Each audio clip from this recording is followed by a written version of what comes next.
দর্শক কে আছেন আমাদের সাথে? আসসালামু আলাইকুম ওয়া রাহমাতুল্লাহ। ওয়ালাইকুম আসসালাম ওয়া রাহমাতুল্লাহি ওয়া বারাকাতুহু। আমি মৃত্তিকামণি বলছিলাম বাইশা থেকে। জি বোন, আপনাকে ধন্যবাদ।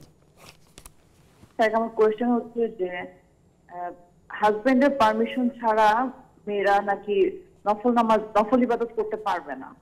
আচ্ছা তো যে সমস্ত হাজবেন্ডরা রেগুলার মানে ইবাদত করে না বা আল্লাহর পথে যারা নাই, আল্লাহর দিকে যাদের মন নাই, সেসব হাজবেন্ডের অনুমতি অপেক্ষা করতে হবে নফল ইবাদত করার জন্য। আচ্ছা আচ্ছা জি। আর আমার সেকেন্ড কোয়েশ্চেন হচ্ছে যে আমার কাছ থেকে কেউ যদি ধার নিয়ে কাউকে দান করে, তাহলে সেই দানের সবটা কি আমিও পাবো? আচ্ছা, মৃত্তিকা মণি এই বোন জানতে চাইলেন যে স্বামীর অনুমতি ছাড়া নফল ইবাদত করা যায় না, তিনি শুনেছেন, এবং স্বামী যদি দিনদার না হয় সেক্ষেত্রেও কি তার অনুমতি লাগবে? আসলে অনুমতির বিষয়টা কিভাবে?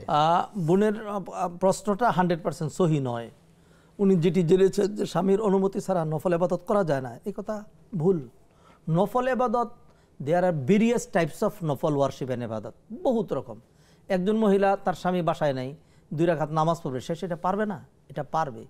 যেটি বলা হয়েছে স্বামীর অধিকারের জন্য, সেটা হলো যে কোনো মহিলা যদি নফল রোজা রাখতে চায়, যে রোজার ডিউরেশনটা হলো সুবে সাদেক থেকে সন্ধ্যা পর্যন্ত, সেই ক্ষেত্রে হয়তো তার স্বামীর তার কাছে কোনো আবেদন থাকতে পারে। তো সেই তার স্বামীকে যদি বলে যে আমি আজকে রোজা রাখছি, এটা রাখা অসুবিধা নেই। অথবা সে নফল রোজা রেখেছে, স্বামী যদি বলে যে না তোমার আজকে রোজা রাখা যাবে না, সে নফলটা ভেঙে ফেলবে। হ্যাঁ, নফলের জন্য তো সকল ক্ষেত্রে নয় সেটি, কিন্তু সকল ক্ষেত্রে না। স্বামীর কথা ছাড়া তিনি সুবহানাল্লাহ পড়তে পারবেন না। সুবহানাল্লাহ পড়া নফল ইবাদত, এটা কেউ বলে নাই, অনেক ব্যাপকতা আছে। জি। 2 রাকাত নামাজ পড়তে পারবেন না। হ্যাঁ, মায়ের দিকে তাকায় মিষ্টি হাসি দিতে পারবেন না, এগুলো তো নফল ইবাদত বোঝানো হয়নি আর কি। এগুলো বোঝানো হয় না, সকল নফল ইবাদত নয়। যেটা লম্বা একটা ডিউরেশন, লম্বা ইবাদত, স্বামীর অনুমতি ছাড়া তিনি হজে চলে যাবেন না, এটা পারবেন না। হ্যাঁ, স্বামীর অনুমতি, তার থেকে দূরে থাকবেন দীর্ঘ সময়, এটি আসলে কাম্য নয়। কোনো ব্যক্তি যদি কোনো টাকা ধার নিয়ে যায়, সেই ধারের টাকা নিয়ে একজনকে দান করে, তাহলে সওয়াবটা কে পাবেন? যে ধার থেকে ধার এনেছেন তিনিও পাবেন, নাকি যিনি শুধু দান করেছেন তিনি পাবেন? আল্লাহ সুবহানাহু ওয়া তাআলা কোরআনে বলেছেন ইন্নাল্লাহা লা ইউযিউ আজরা মান আহসানা আমালা, যে কেউ একটু ভালো কাজ করবে আল্লাহ তার বিনষ্ট নষ্ট করবেন না। ফামান ইয়ামাল মিসকালা যাররাতিন, যিনি ধার দিলেন, হ্যাঁ, এই ধার দেওয়াটাও তো সওয়াব। একজন সমস্যাগ্রস্ত মানুষকে সহযোগিতা করা। মান নাফাসা আন মুসলিমিন কুরবাতান নাফাসাল্লাহু আনহু কুরবাতাম মিন কুরাবি ইয়াউমিল কিয়ামা, কেউ যদি দুনিয়ার কোনো মানুষের দুনিয়ার একটা সমস্যা দূর করে, তাহলে আল্লাহ তার আখিরাতের সমস্যা দূর করে দেন। মানুষ এই যুগে ধার দিতে চায় না, আর যারা ধার নেয় তারাও কথা ঠিক রাখে না, এটাও কি কারণ? তো যিনি ধার দিলেন, এমনও হাদিস রয়েছে যে একটা টাকা দান করার ডাবল সওয়াব হয় যদি একবার ধার দেওয়া হয়।